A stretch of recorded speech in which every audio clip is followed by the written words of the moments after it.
Hi folks, this video shares what I do with new ponies brought home from the wild to give them a basic cleaning before adding them to my collection. Some collectors call this a pony spa day.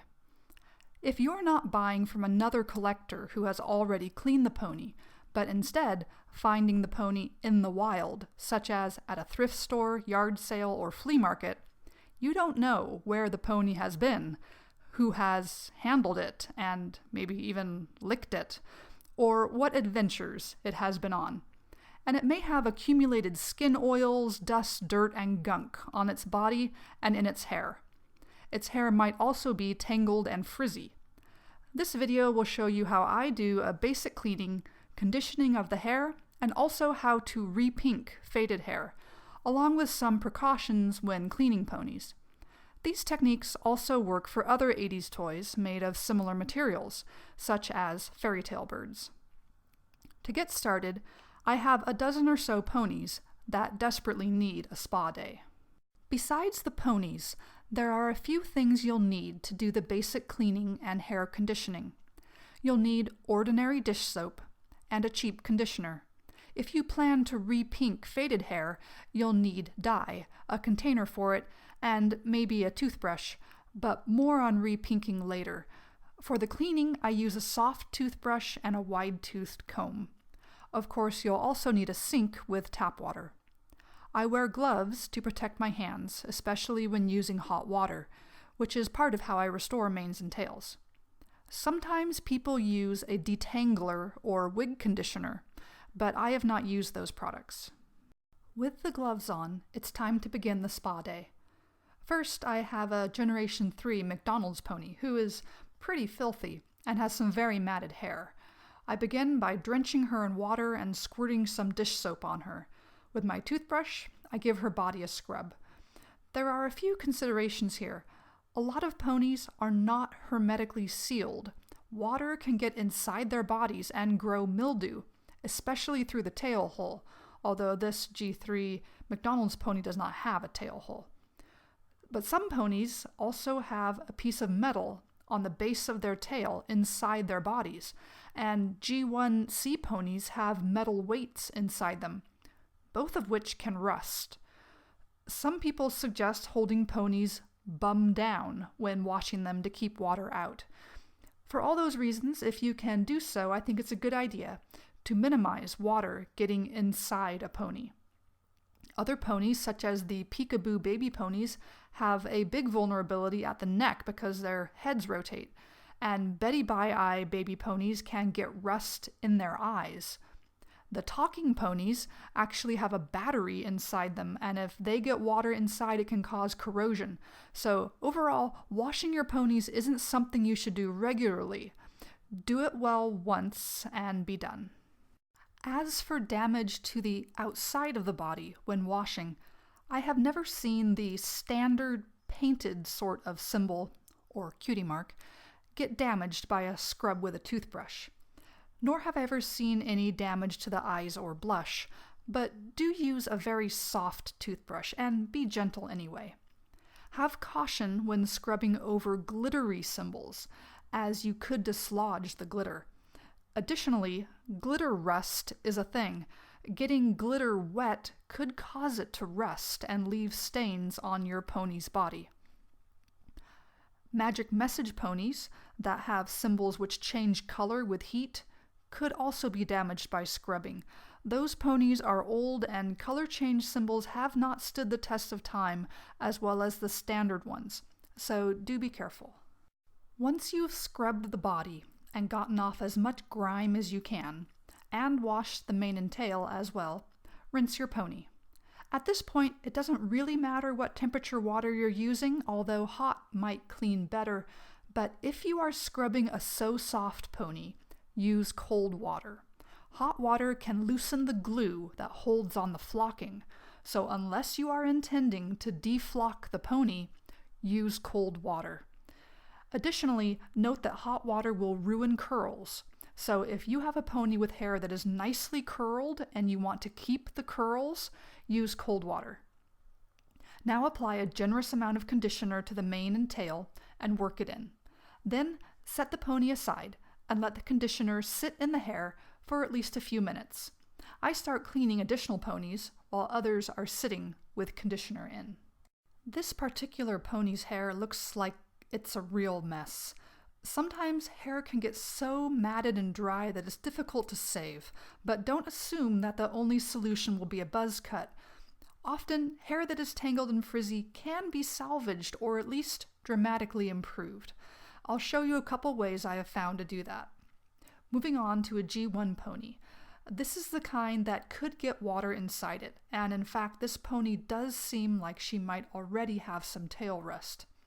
You might also notice that she is supposed to have pink hair, but it is nearly white. I'll show you later how to re-pink her hair. There's also a big rub on her cymbal, and her body has a few marks. This basic scrub is meant to remove dirt and grime, but won't do anything for pen marks, highlighter, fingernail polish, or other types of paint. There are some techniques to attempt to remove such marks, such as sun fading and peroxide baths, but I'm not covering those in this video. I have restored cymbals as well as eyes and blush using acrylic paints when they've had rubs like this one, but again, I'm not covering that in this video. I'm going to skip ahead a little. After scrubbing her body, mane, and tail, I apply conditioner and set her aside. Now here is a So Soft pony, who someone has made more beautiful by giving her lipstick and green blush. And she's super filthy. This pony I am going to deflock in the hopes that the dirt and makeup is only on her flocking, not her body, and then she actually will be beautiful again. So I can use hot water on her, and if it loosens the glue and a little flocking comes off, that's fine with me. However, if you have a So Soft with good flocking and want to keep it that way, use cold water and be very gentle with your scrubbing. Bouncy here also has a little bit of curl left in her mane and tail, but I have decided not to try to keep that bit of curl. I'm using hot water, which will straighten her hair, and then I will recurl it later. If you want to preserve a pony's curls, use cold water. Now I have let some ponies sit for several minutes with conditioner in their hair, and it's time to comb them out. I apologize for the position of the video here. I didn't realize my hands weren't still in the frame, but basically what I'm doing is using my wide-toothed comb to comb out the hair, leaving the conditioner in. Don't be afraid to add as much conditioner as you want. You can't overdo it. Work slowly if you're working on a pony with lots of tangle or frizz. I often put the pony down on the center divider in my sink to help manage the hair.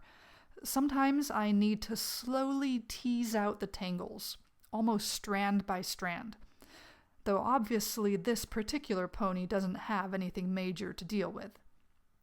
Be patient, and in many cases, tangles can be sorted out. This G3 McDonald's pony has some major tangles, frizz, dry hair. She's a mess. I don't expect to resurrect her hair completely, but I might be able to improve it. This is a case of working bit by bit, spreading the hair out and working through the knots. Never yank your comb roughly through a pony's hair. All you will do is start ripping it out, and you want to avoid losing the hair, if at all possible. Often, I do end up with a few straggly bits of hair that are longer than the rest of it after working out big tangles and knots, but try to be gentle. Running water through the hair can also help, and if you use hot water, it will help straighten the hair. The hotter the water, the better it will work to remove kinks and curls. Please be careful that you don't burn yourself. Once you do have the hair as sorted as you can make it, you can also boil the hair or use a flat iron. I've tried the flat iron technique and didn't feel comfortable with it, so I only use the boiling technique, which I'll show you here. Because this involves a stovetop and boiling water and steam, which can scald even worse than boiling water, I must here say to please be very careful and use a pot holder or oven mitt to protect your hands. And if you are a child, please enlist the assistance of an adult. I take no responsibility for any injuries you might inflict upon yourself or others by trying this technique. So get some water boiling. Using heat protection, dip your problem pony's mane and or tail into the water. Then pull it out and immediately try to comb the hair straight. You'll want a dish towel ready to receive the pony and absorb the water each time. You might need to do this many times to see the results you want. And if you have already used very hot water when combing the hair out initially over in the cleaning stage, you might not see dramatic improvement.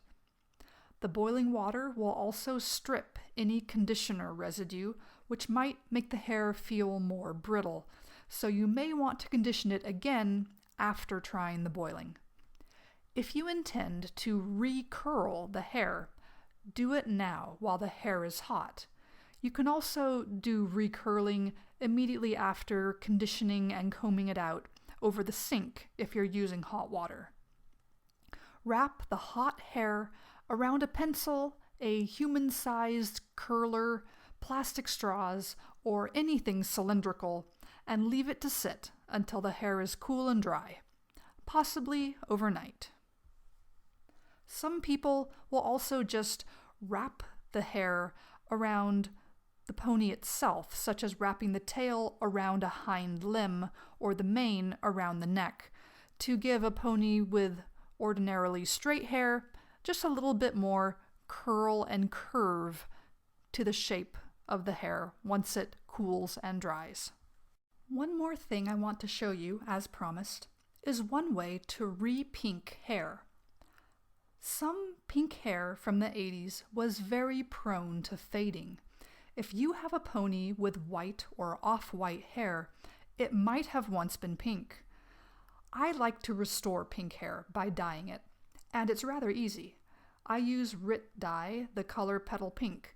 Some people add a little orange to the petal pink or use other dyes, but this is the way I do it. I have 2 ponies in this batch that need to be pink again. This baby pony is supposed to have pink hair, and somehow this sweetheart sister's mane has faded to white, but not the tail. I set up my space with a small plastic container for the dyeing solution, a toothbrush to help deposit the dye if needed, the instructions for the dye itself, and I'm using the hot water that I just boiled for hair dipping. Read the warnings and instructions on the dye you're using. In this case, all I need is a bit of hot water and a tiny bit of the dye powder. Remember to put some gloves on unless you want pink fingers. Also note that wherever you lay these ponies down might turn pink too. It really does not take much of the powder to get enough dye to handle a couple ponies. Just a few little sprinkles. The more powder you use, the quicker the hair will change color. So it's better to use less and dip for a longer time, or dip more times, or you might get a super dark color right away, more than what you wanted. Stir it in and you're ready to go. Pick your pony and dip the hair to be dyed. You might need to use a toothbrush or eyedropper to get the dye close to the roots of the hair. What you don't need to worry about with RIT dye is the dye turning the pony's body pink. In my experience having repinked several ponies, I have never seen the dye affect the pony's body. I even repinked a twice as fancy Yum Yum, who was a white pony, and saw no sign at all of pink on her body, so don't be worried about that. I cannot, however, speak for any other brands of dye you might use. In this instance, I made the dye very strong and got a dark color right away, but it will look a little lighter when dry, and I ended up quite happy with the color in the end. I'll show you an after photo in a minute. When you're done adding the color, run the hair under cold water to set the color. I do the same process with baby Tiddlywinks, and I'm hoping the dye will help hide her tail rust also. When I have the color as dark as I like it, I rinse her in cold water to set the dye. She looks like a redhead now, but her hair will be lighter when it dries. And here, all the ponies and the fairy tale bird have been washed and had some hairstyling done on them. And I had to decapitate the talking pony to make it safer and easier to clean her without getting water in her innards. Bouncy is half deflocked and will need more work, but most of the dirt came off, along with the flocking on her legs, and the red lipstick and green blush are gone. After I'm done deflocking her, I'll give her a proper hairstyle. You can see I used a toothbrush and a pen to attempt giving curls to a couple ponies. The G3 McDonald ponies still have the worst hair, but it's much better than it was. As for baby Tiddlywinks, I already had one in my collection. That's her on the left. The re-pinked pony is on the right, and as you can see, her hair got lighter as it dried, so that it's a very nice pink now. She'll still need some cymbal repair. The Sweetheart sister pony, Fancy Flowers, now has a mane that matches her tail. Her re-pinking turned out great as well. That's all for my video about basic cleaning and re-pinking. I hope it was useful to you. I'd like to encourage you to restore and tenderly care for your old ponies. If you have questions, feel free to leave a comment and perhaps I or someone else in the community can help you out. I also recommend the MLP Preservation Project website as a fantastic resource for pony restoration information. Thank you for watching, and I hope you enjoy your ponies.